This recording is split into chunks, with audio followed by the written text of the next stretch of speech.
grieving the relationship you thought you had with a narcissistic person and letting go of the, basically the pain and the hurt that it is from recognizing that you were in a relationship that wasn't what you thought it was. Does that make sense? Because we have to grieve two things. We have to grieve the loss of the person when we have a discard or leave a narcissistic relationship. And then we have to grieve what we thought we had. Even if it's a parent, we have to grieve the fact that we didn't have a mother or a father, and grieve the fact that what we thought was our reality and that was normal and that was, how it should be, wasn't actually a real thing. It was the narcissistic delusion of what a relationship looks like. So let's talk about that. And yeah, I'm Lise Colucci, and I am here to help you heal from toxic relationships. So let's get started. And I realize this is last minute and there's probably no one here yet. That's okay. We'll just talk. So are you struggling with the experience of having left a narcissistic relationship, trying to leave a narcissistic relationship? If you have parents that were toxic, are you struggling with the two realities that you are, basically the reality that was what you thought the relationship was, and then seeing what it really is, what it really was or is? Are you struggling with that piece? And if so, what troubles are you having, or what are you experiencing? A lot of people experience a lot of confusion and a lot of grief and a lot of guilt and a lot of shame and a lot of self-blame. Things like, I should have seen it. Things like, I should have known better. Things like, what was wrong with me? Why couldn't I be enough? Why couldn't I fix it? Whatever it was. Why wasn't I enough for my parent? Why wasn't I good enough?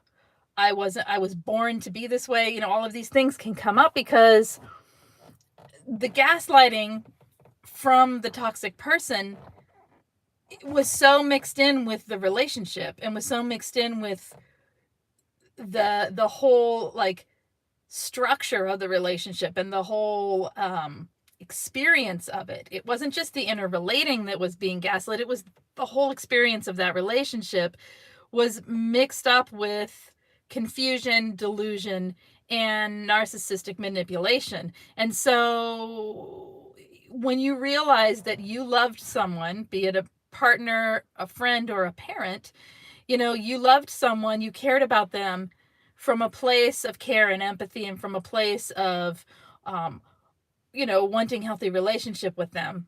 And that they had no intention of that their intention, well, we don't know their real intention because you can't know another person's intention, but what you realize that it was a completely different relationship for them. They were in it for themselves. They were in it to control. They were in it to manipulate. That's super hurtful. It's super confusing because, first of all, why didn't you see it, right? Well, we know why you didn't see it. You didn't see it because they've been lying and hiding it and manipulating and making you think it's your fault, right? And Chris is saying, I'm past the I didn't see it. I'm at the how do I leave him by himself now? He's a lot older. Guilt is big.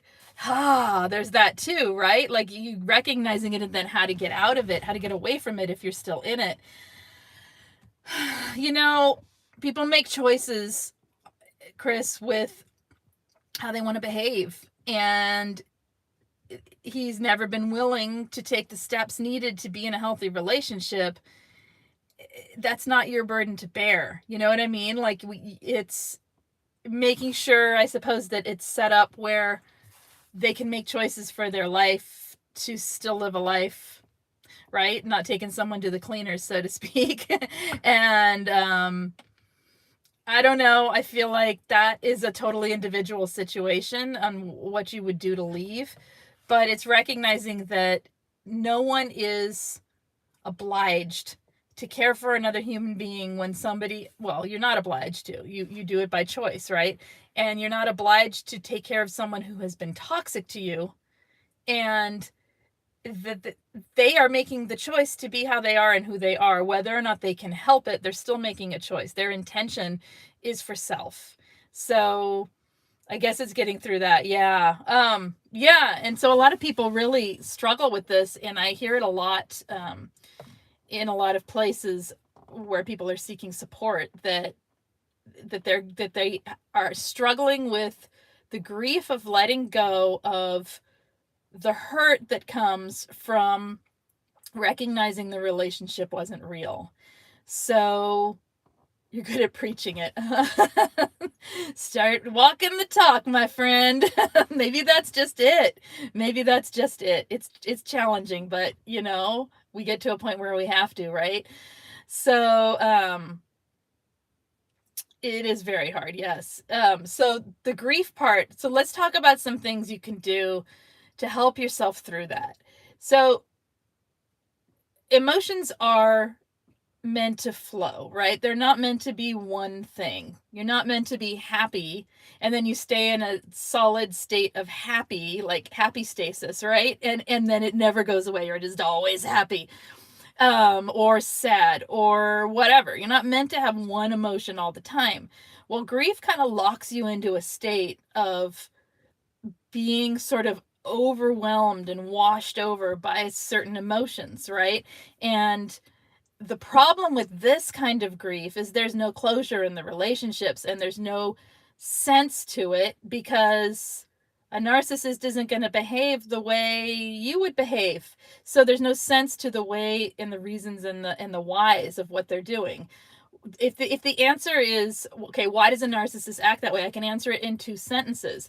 They do not have the ability to have empathy in the same way that you do. They have awareness of other people's experience, and that is it. They do not care beyond that point. Everything is deflected and everything is referred back to self, to protect self's ego, to protect the delusion of how they see themselves. That's a long sentence. And then the second piece is they don't take accountability because of that. Okay. And so they're not going to be the same as everybody else. Somebody's walking by. Sorry. Look, it's really pretty here. See? Trees. Okay. And I'm going to do a live stream from outside sometime soon. I'm just trying to figure out how to get my coverage to work out there because it's really pretty here. All right. So, anyway, yes. So it's not about understanding them. It's about understanding yourself with the closure, understanding what you needed to let go of hanging on to. You don't have to let go of the relationship. You got to let go of hanging on to the relationship. You got to let go to the thinking about and trying to fix anything in the relationship, to thinking you're going to fix yourself through this relationship. There's all kinds of reasons that the grief sticks, and most of it is the same reason we go back into the same cycle again with other people. It's that we need to heal ourselves. We need to recognize the places that we need to heal, and everyone's going to have their own version of this, right? And really start diving into it and stop expecting because someone hurt you, someone else is going to fix it, because that's not the way it works. We fix it. We fix it through self-help. We fix it through reaching out for help through therapy or coaching or a mentor or other situations where we're reaching out to other people. We fix it through having healthy relationships, and when we recognize they're not, stepping out of them or minimally gray rocking them and keeping them on the distant periphery of your life, because sometimes it's necessary to stay, like if it's a work relationship and it's toxic and you can't leave it, you just keep those people on the periphery. They don't get in your inside, right? They don't get into the parts of you that matter. But it's really through not so much tackling the grief, but allowing the grief, allowing those emotions to flow, and allowing other emotions to be present as well, that you can get through this grief. If you get stuck on the whys, if you get stuck on the I don't understand, how could they be that way? How could someone say they love you and then do this? If you get stuck on those points, where's your focus? It's outward. It's toward the person. It's toward the toxic person. It is not toward yourself and healing. If instead you say, okay, that's their point of view that they operate from. That is the narcissistic point of view that the narcissist operates from. That is how a narcissistic person, a toxic person, behaves. Is what they do. And why would I expect them to be any different? I mean, I say this over and over in different ways, but really it is a big piece of healing so that you can shift your awareness and your thinking and your healing towards yourself and say, what is it in me that I need to learn? What is it in me that I need to heal for myself? Okay, it's betrayal, right? Somebody betrayed you. Yes. And there's grief that comes with that, and there's feelings and emotions, and they are all valid, okay? And they're all real. And also, you don't need to understand much more than that at a certain point. Understanding how narcissists behave, what toxic people do, all the stuff we talk about on these channels is super important, okay? And then there is the how to get through it. And that's what I think a lot of people aren't talking about, or if they are, there's no magic here, okay? There's no one way. There's no method. If there was a method, it would be out there and we'd be all doing it and we'd be healed in 3 weeks, okay? And that's not what we're looking for, because see, this isn't a one-time thing. This is a lifetime thing for most of us. And yes, you're right, Barbara. Betrayal is impossible for a loyal person to understand. It is absolutely... okay, how many emotions do you have if I said you were just betrayed? I have like 15. I have like so many different things when I think of just thinking about talking about this. And I have to say, the way I got through the betrayal, the way I got through the recognizing the person is not who I thought they were, and this, as you're saying, is it Carrie? I keep making the same mistake over and over. The way I got through that, because yes, right, is to recognize what I needed and why I was attracted to it. That's more important than whether or not the relationship was real. Because here's the thing: it was real to you. You were in it, 100%, 110%. You were doing your best to have a healthy, loving relationship, to give love and receive love. You were doing your best to get what you needed. But here's the thing: you probably went into it with some sort of need. And that's what narcissists go after. Okay, that's what toxic people are looking for. I had to recognize that I had a need for attachment, and I had a need for connection, and I had a need for, or I thought I did, right? Like, these are all things I thought I needed, right? And it's the truth is, the connection's out there. It's not in one person. It's not in a relationship. It's in connection of self to the world around you. It's in connection of just talking even to you here and trying to connect through a common understanding of something, or like helping people understand something. It's in the connection with animals, and it's in the connection with nature. It's in the connection with being active in what you're doing and participating in it. It's in being present, in mindfulness, as people say, or as I say, in consciousness, right? So it's when you can live from that place and let go of judgment and let go of needing to over understand. Understand, yes. Over understand. All you're doing is spinning your wheels, okay? I have told people, I don't know how many times in coaching, the same thing over and over, right? Explaining it, and they get it, and yet they still ask the same question. How could they treat me like that? How could they do this to me? And I know that they're not actually asking that as a question. They're asking it as a feeling. They're saying, squeeze this feeling out of me because I don't want to feel it anymore. They're saying, this really hurts. How could someone that loves me do this to me? I mean, it is astonishing, right? Because who does that? Who lives without empathy? Well, toxic people do. Narcissists do. Even some people with borderline personality do, okay? A lot of people, I'm not going to go into the difference right now. We'll talk about that another time. But a lot of people with BPD are very, very empathic, and many are not, okay? So there's personality disordered people that have self as their focus in a toxic way. When I say put self as your focus, I mean it in a healthy way. I mean, if you become a healthy person through focusing on your needs and getting them met through your own channels, through healthy channels, through finding things you love, finding joys in life, you are going to have more to give to others. You're going to have a natural and healthy way of giving yourself to others versus one that clings and one that pulls in from other people because it needs codependency, love addiction, all of that.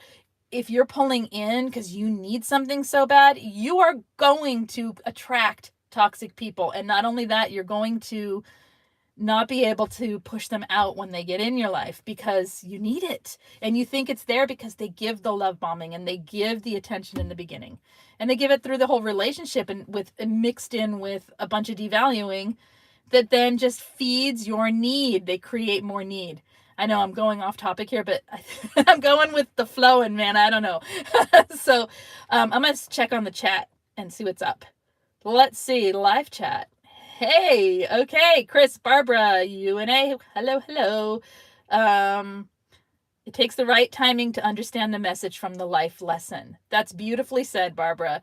It takes the right timing, and that is why we say it over and over, and it is not a complaint that I have to say it over and over. It's just a reality, and it's important. And you say it over and over, and you hear it from other people, and you hear it from other channels, from other content creators, from friends, from books, and it's the same message, and bam, one day it hits you. Oh, I get it, right? Okay, sometimes we have to radically accept that we never get closure. I think we should, okay, it's expectations. It's the expectations that there should be closure that kind of keeps us stuck. There's no expectation in life if you go into life with expectation, you're going to be disappointed because people will disappoint you. And it's only in yourself that you can create I don't even like expectations from myself. I'd rather be surprised and rejoice in something that I'm able to I lost my chat. Okay, anyway, so hey Tanya, and I'm going to be really short here because I have a busy afternoon, so I'm just going to go through the chat. I think I talked enough. So not the way it works. You get yourself in more trouble, says Chris, that way jumping from one relationship to another without healing yourself. Absolutely. Okay. And that is why a lot of survivors go the other direction into I can't trust anyone. Okay. And that also creates a very constricted world, unless that's the world you wish to live in. And that's okay if you wish to live that way, right? Like totally fine.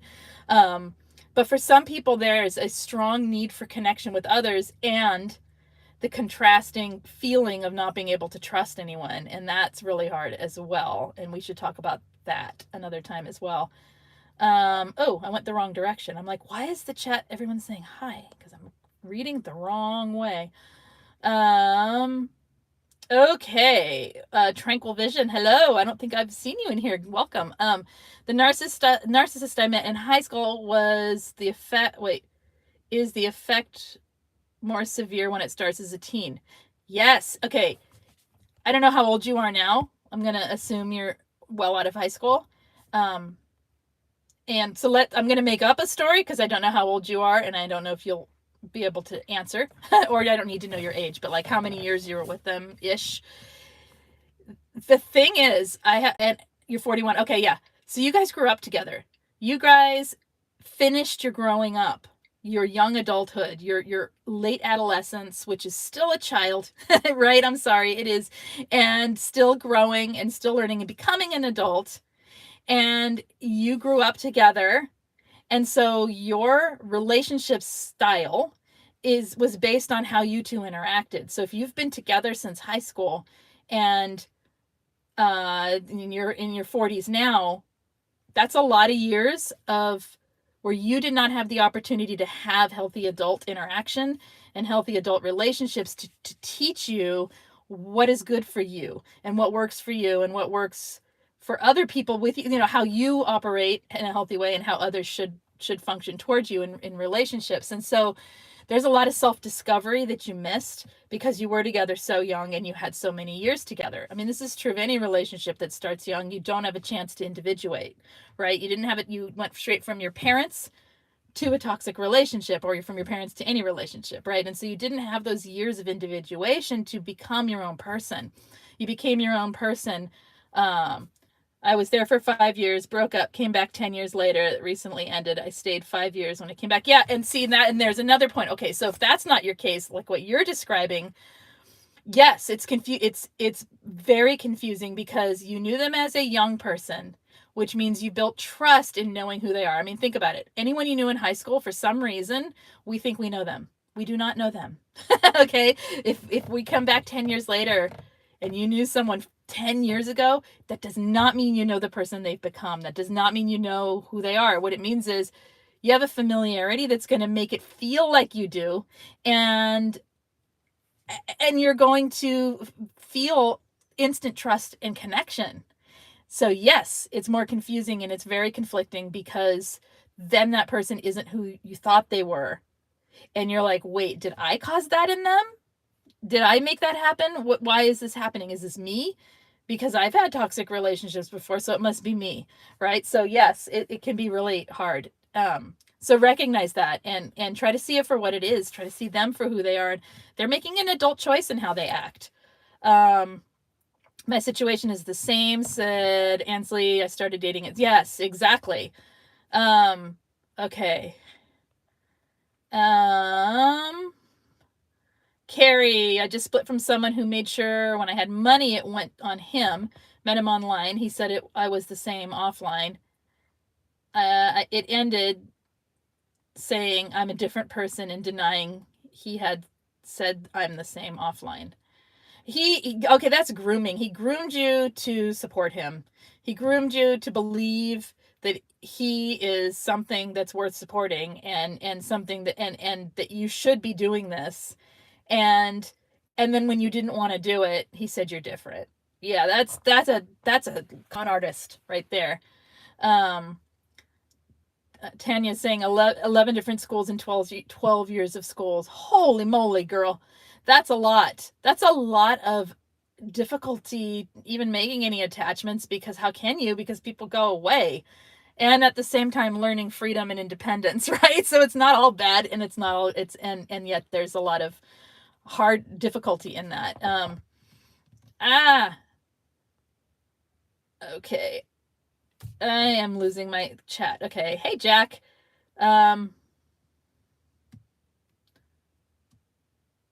Totally alone by telling people I'm someone I'm not. I'm all alone. The smear, right? That he smears you before you can get the word out that he is a con artist. Terrible. I hope you can work through that. You've got to recognize this wasn't your fault. You got duped.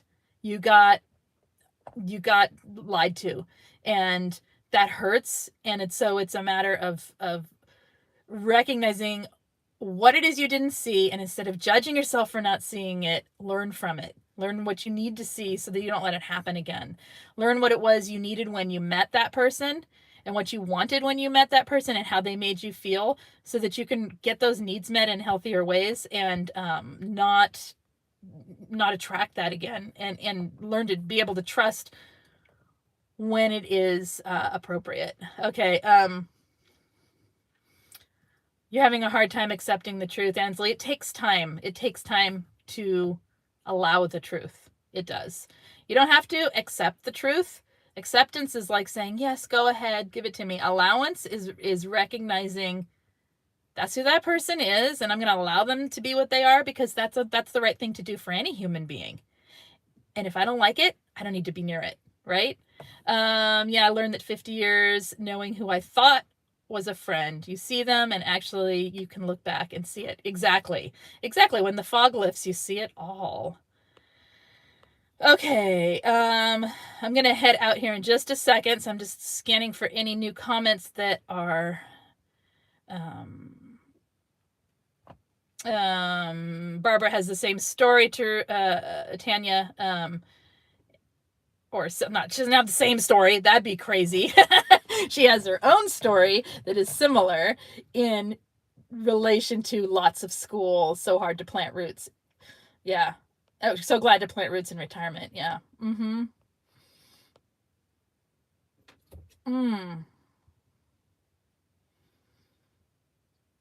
Okay. What are we saying to Barbara? I mean, what is Barbara saying to Carrie here? I'm sorry. Hi, Boop. The grieving is the hardest part. Isn't it? Yes, because it really is like a flood. It really is emotional flooding. And when you're emotionally flooded, that's kind of all you can think about. And it's kind of like you can go about being like totally distracted by something. You're like, look, a squirrel. And bam, the grief comes over, and it comes over you like a wave, and there's nothing you can do when you're in it. So just stop judging the fact that you're grieving. That's what I'm getting at. Just stop judging yourself or anything about it as good or bad. It is what it is, and we have to do it. If you can allow the grief, it does subside. If you hang on to it or try and reason with it or try and stay in the bartering stage or stay in the anger phase, yeah, you get stuck there for a long time. If you can recognize, okay, I'm angry now that this has happened, you're going to move through it and learn to process that anger in a way that is healthy for you. And we can talk about that more later. Let's see. I think it's because I don't want to believe someone who's supposed to love me doesn't. Of course you don't want to believe that. Why would you? That's a horrible thing to believe. But it's a truth, okay? And it's not doesn't. It's loves you differently than you thought love was. Or, okay, what you thought was their love is not, it's not actual love. They love like they love an object. They love like they love the power. They love the way it makes them feel. They love the way the things you do for them. And so it's not the same as the love we feel from empathy and from connection. They don't connect, right? They don't really have that ability. So it's understanding that they think differently and they operate differently, they behave differently, and yeah, I could say a lot about that, but I'm kind of tongue-tied right now. CR, it's the disappointment in that person when you realize that the person is a narcissist that gets me, isn't it? Super disappointing. And like almost just such a letdown when you feel that, isn't it? It's horrible.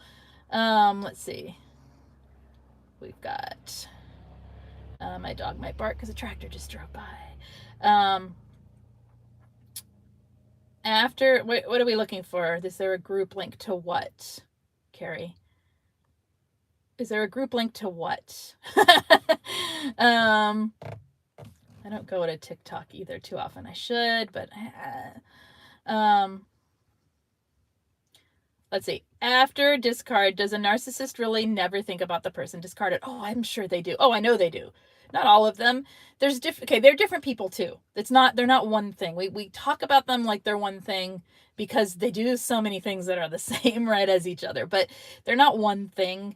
They have individual ways of acting. Like that's why it's difficult to talk about a covert narcissist, say, because they all act a little different and they hide the toxic behavior behind, the covert behaviors, the covert actions. So some absolutely shove it into the back of their mind, move on, and basically it's like car shopping. They have a Toyota today and a Porsche tomorrow, and then they go to, I don't know, a Tesla, and then they go to, you know what I mean? They just dump them and buy a new one, dump them and buy a new one. You can do that with an object. It doesn't hurt the object's feelings. And that's how they see people. And others, yes, I'll talk about my group support in just a second. So yes, and I'll tell you where to get info. Okay, so and others, they do have thoughts of others. I can tell you that my ex was so worried about his ex-wife. She was always in his mind when certain things, he would get triggers and he would think about it, but it wasn't the same as when we're triggered. It was more of this anxiety, and he looked like a kid with his hand in the cookie jar. He looked guilty. He looked insanely anxious. Like if he thought she was going to be somewhere, it was a kind of anxiety that you're caught doing something bad and you don't want the person to know. That kind of anxiety. That's the kind of thing they think. And so what do? They shove it into the back of their awareness and they project and they gaslight and they smear. So he would smear her, right? And then when he saw her, freaked out, had a whole narcissistic meltdown in the car that she wouldn't look at him. And I'm like, dude, she doesn't need to look at you. Like, she's done. Let her go, like that. And then I didn't know at the time what I was looking at so much. And now that I think about it, it's kind of funny because he needed her supply.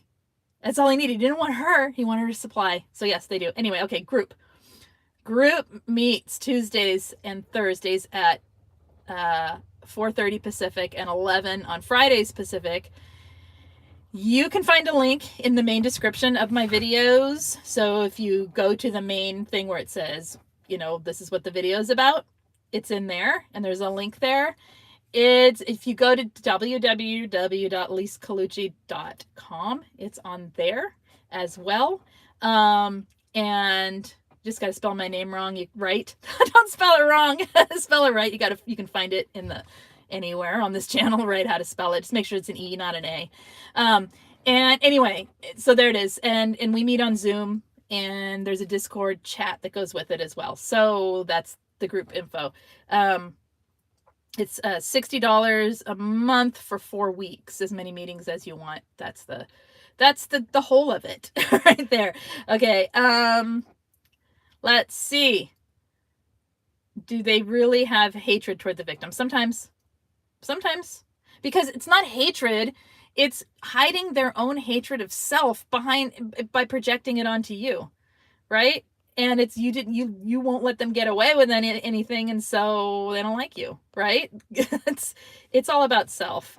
Okay. I'm going to have to go in a second here because I think I am late for something else. Let's see.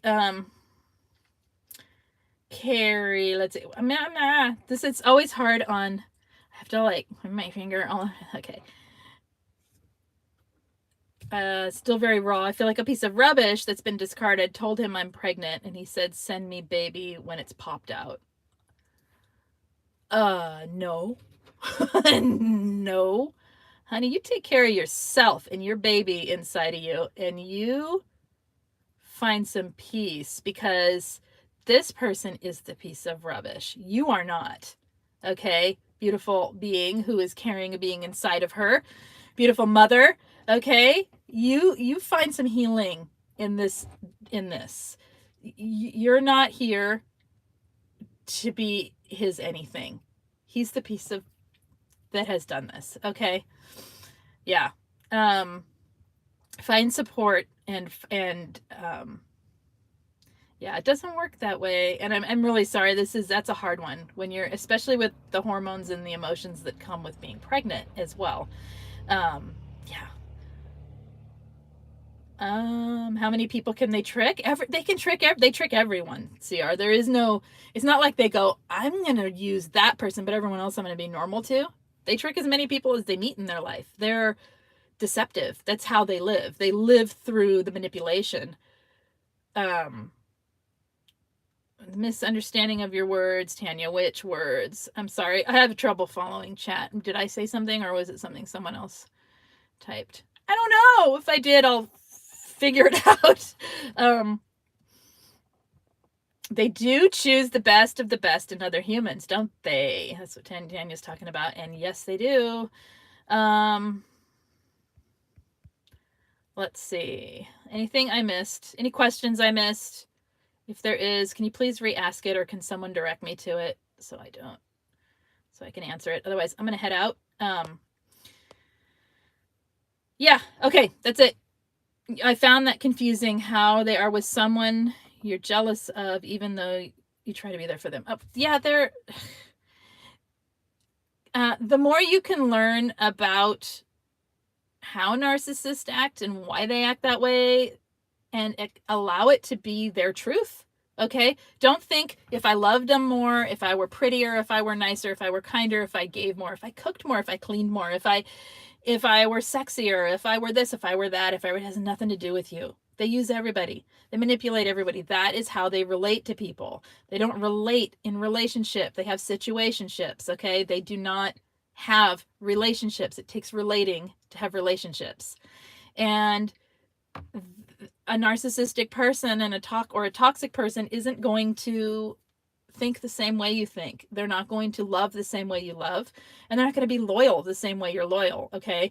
And it's not about you. It was never about you. You cannot solve it. You cannot fix it. You cannot change it. All you can do is step away from it and heal, okay? That there really isn't anything you can do. And I can't tell you what to do baby-wise, but let's just say it's good you're in different countries. Yeah? Okay. I am going to have to head out of here. I'm going to read the last bits of chat here, and then we're going to go. How do you stop yourself from attracting another? You will attract another. They're out there. You stop yourself from being interested in what they have to offer. You start learning the red flags. You start learning for yourself. Like I said earlier, and this is how you heal the grieving as well. Learn for yourself what it was in you that was attracted to that. Okay. What they love bomb. Are you attracted to do you need male? I'm going to assume it's male, female. Or do you need whatever it is? Attention. Do you need the kind of attention that says you're worth something from a relationship? If so, you need to start learning to fill that need yourself. Become who you are. More you. More you, more you, more you. You become more you, and you love yourself in that way. It doesn't mean you become egotistical and selfish, unless you want to. But it means you become self-confident and self-assured and self-fulfilled.